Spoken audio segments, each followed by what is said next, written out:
The end of Russia seems to be coming around the corner at this moment, and a lot of people are talking about how the Russians are practically done for at this point after the Wagner coup has ended. But many people aren't really explaining why that's the case, and why many people are beginning to think that the Russian government is far weaker than it ever has been, and why it may even be gone before we know it. And so I'll be guiding y'all through some of the leading things that we saw over the past 24 hours during the Wagner coup, or as otherwise known as the Wagner coup, and explain why many people think that the Russians really just won't survive. The number one thing that a lot of people have been pointing to is the lack of military power that the Russians have inside of their own country.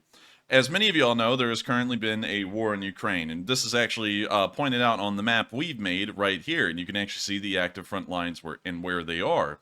Most of the Russian army, around 90% of their fighting forces, have currently been deployed to the Ukrainian border and also into occupied parts of Ukraine in the south and southeast to currently fight against the Ukrainians. That has left nearly nothing as far as the Russian military goes inside of Russia to stop any kinds of coups or uprisings. In the course of nearly 22 hours, we saw that the Wagner or the Wagner mercenary group was able to make it all the way from Rostov-on-Don up to around the area of Novomoskovsk.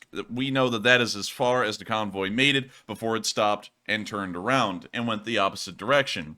And so we know that there is really no military forces in there to really deal with them. We don't really have an exact idea. Of course, we can go off of estimates that Western sources are giving based off of satellite footage and information, but there is no exact estimate. It could be practically nothing, however, as we did see that they drove through one of the most populated areas of Russia, the southwestern area, where most people in Russia, outside of Moscow and St. Petersburg, live.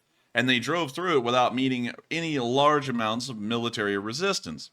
And so that does suggest to us that there is probably no Russian forces, combat able, that are currently in Russia right now. A rebellion could begin, and the Russians would be pretty hard pressed to deal with that rebellion unless they were to start to remove forces from the Ukraine war, and then they would most likely start to lose that conflict on top of everything else. The other thing that was noted was that they appear to have not even really gotten into combat with frontline units or combat units inside of Russia because it appears that a lot of them ended up refusing their orders.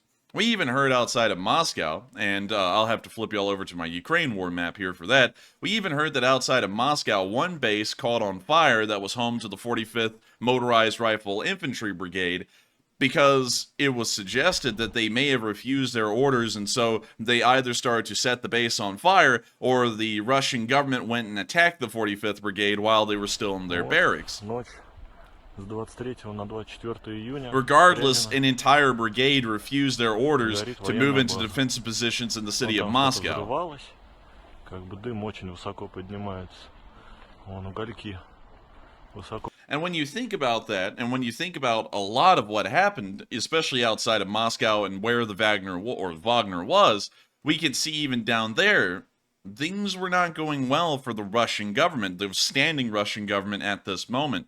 We did hear that the entire city of Rostov-on-Don surrendered and then joined the Wagner's side in this coup. That was an entire city filled with FSB personnel, police, and also some Rosguardia troops. We saw none of those really fight the Wagner. We saw a very small firefight on the outskirts of Rostov-on-Don that lasted for only a few minutes, and then the city ended up giving up to the Wagner and then even joined their side. We didn't really see any visible signs of resistance to what the Wagner was doing. In fact, it seemed everyone on the path was in support of Wagner, and we could especially see that when the Wagner began to leave, moving back to our Russian coup map, we saw people cheering these folks on like they were heroes. And I'll show you all one clip here where they're shaking hands with the Wagner as they're leaving, and this is showing that people who rebel against the Russian government, the average Russian citizen, actually applauds their efforts.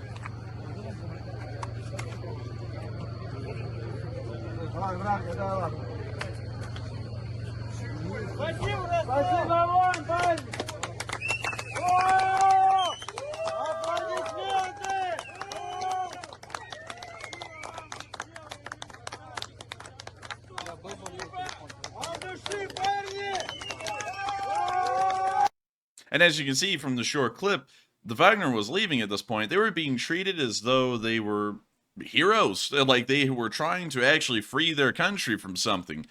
And the fact that they got a lot of public support and also a lot of military units ended up not firing on the Wagner and maybe even joining them, it's suggesting and showing that the Russian government, at least the one that's sitting right now, is largely unpopular within Russia. The Wagner wasn't even really looking out for the common citizenry. They were looking out for soldier justice, as they called it, or really more so for themselves. And yet they got massive public support wherever they ended up being, like Rostov-on-Don. And that shows that the Russian government may not be able to rely on the loyalty of their armed forces or even the citizenry to keep themselves in power. Another thing, a third thing that we've saw or seen more so, is that the Russians seem to be incredibly weak as a centralized government. The fact that the Wagner even mutinied at all is shocking to say the least. The fact that they did it and it appears that the Russian central government was really powerless to actually stop them, tying in the past two things together, the lack of armed forces inside of Russia and also the lack of their willingness, the few combat units there were, to fight the Wagner. It is also showing that the Russian government is incredibly weak as a whole. And based off of that, they may not have any ability to really stop armed rebellions at this point, unless if they're incredibly small. We may see that armed rebellions begin to pop up throughout all of Russia because this one showed that they can, and that there's an ability for these groups to succeed impressively. No one's really going to stand up against them. And if anyone does, it's going to be a very small group of people, and the Russian government will largely be powerless beyond that. And so we're starting to see that Putin's power over the Russian Federation and the Russian government is beginning to clearly wane, or better yet, the question stands, did he even have any real power? Like, look at what's happening right now. Not really a lot has changed as far as the Russian Federation goes, rather than their armed forces are fighting in Ukraine. That is really the only thing that has changed at this moment governmentally in Russia. And yet we can now see, just with that one small change, the Russian government is so weak, you could take a convoy and drive it straight to Moscow and take over the government as long as you just had a couple of guns.